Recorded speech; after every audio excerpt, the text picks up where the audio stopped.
السلام عليكم حبايبنا ومتابعينا، شلونكم؟ شخباركم؟ إن شاء الله الكل بصحة وعافية يا ربي. اليوم طالعين وتعالوا خلينا نكمل جولتنا. تشوفون الفيديو إن شاء الله، فتابعوني لنهاية الفيديو. أتمنى يا ربي فرجة ممتعة.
وهسه حبايب، بعد ما رجعت من السوق حبيت أسوي الغداء، حبيت أشارككم يومي. طبعا راح أسويها بالخضار. فشوفوا حبايب، أنا عندي بوتيتا وعندي طماطة وعندي جزر، بس خليت عليهم ملح ونعناع مجفف وشوية فلفل أسود. فهسه راح أخليهم بالتبسي، وأني غاسلة الدجاجة بالماء وملح وشوية خل، وحطيتها بالتبسي مثل ما تشوفون، بس ملحتها، بس ملح أني أخليه.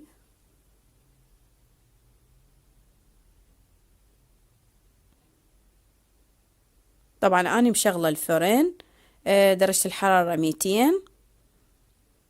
بس عندي هذا الفرن مالتي بي من هذا أبو البنكة، يعني يشتغل فوق وجوه، يعني الحرارة توزع بكل الفرن. فهسه راح أخليه كوبين من المي، وبعدها راح أخليه عليهم السيليفون.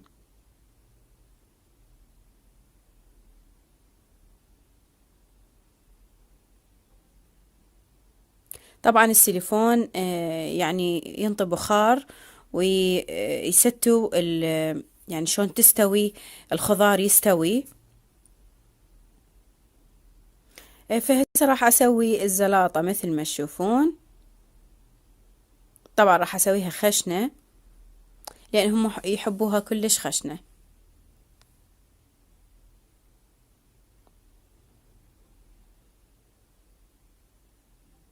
طبعا الدجاجة ما أخذت من عندي 3/4 الساعة.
وهاي حبايب بعد ما نضجت عندي الدجاجة وصارت بهالشكل هذا. طبعا الخضار كله استوى، وهاي زلاطتنا الخشنة. طبعا أنا يحبون بيها شوية تبقى مي، لأن كلش يحبوه، يعني ما يحبوها كلش ناشفة الدجاجة. فصارت بهالشكل هذا، وسهمكم العافية.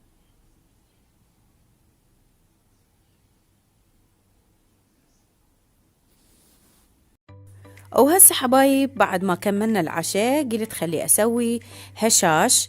طريقة كل سهلة وبسيطة، عجين عادي بنات، يعني مو لا حليب ولا أي شيء، عجينة عادية. فهسه راح أقطعها 4 شنك. والهشاش بديل الهشاش إن شاء الله راح أنزلكم الرابط أسفل الفيديو.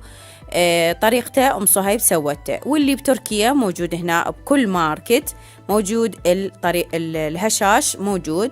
هاي النوعية هي هاي أطيب نوعية، لأن هي أكو نوعيتين. أكو نوعية كلش لونه جوزي طوخ، وهذا أفتح، بس هذا طعمه كلش طيب. فهسه راح نخلي زيت.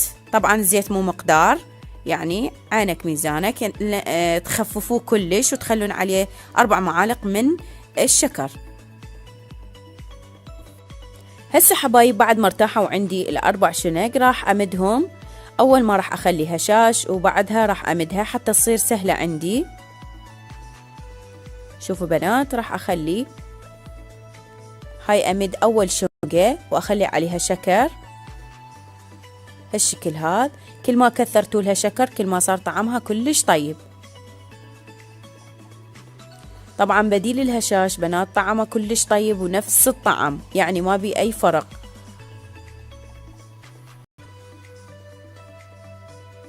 هاي مديت ثالث شنقة وراح أمدها.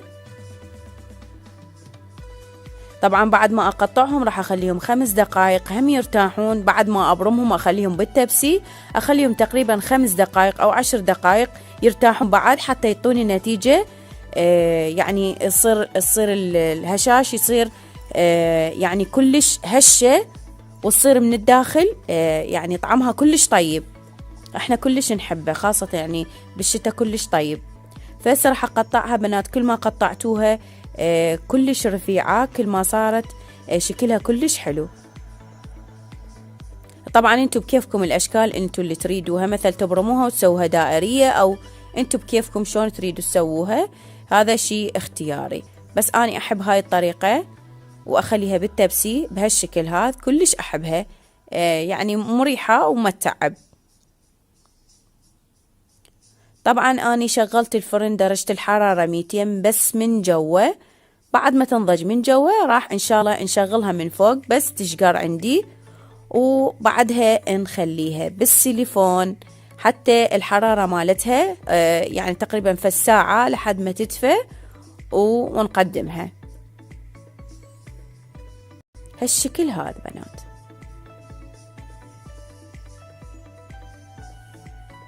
وهسه حبايب راح اخليها بالفرن. حبايب بعد ما خليتهم بالفرن ونضجوا عندي بهالشكل هذا، وخليت عليهم السيليفون تقريبا ساعة لحد ما البخار، شوفوا شلون البخار صار بي، هيجي انا ردته. فهسه راح اقطعه قدامكم. مجرد بس اقطعها بهالشكل.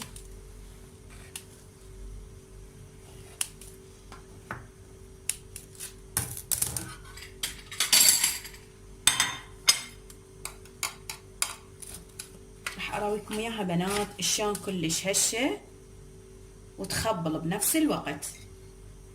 شوفوا تقريبا انا خليتها ساعة وبعدها هم كلش حارة. فشوفوا شلون هشه صارت. شوفوا شوفوا شوفوا.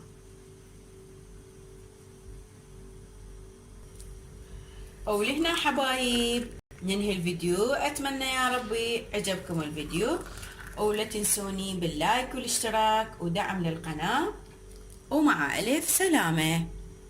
باي باي.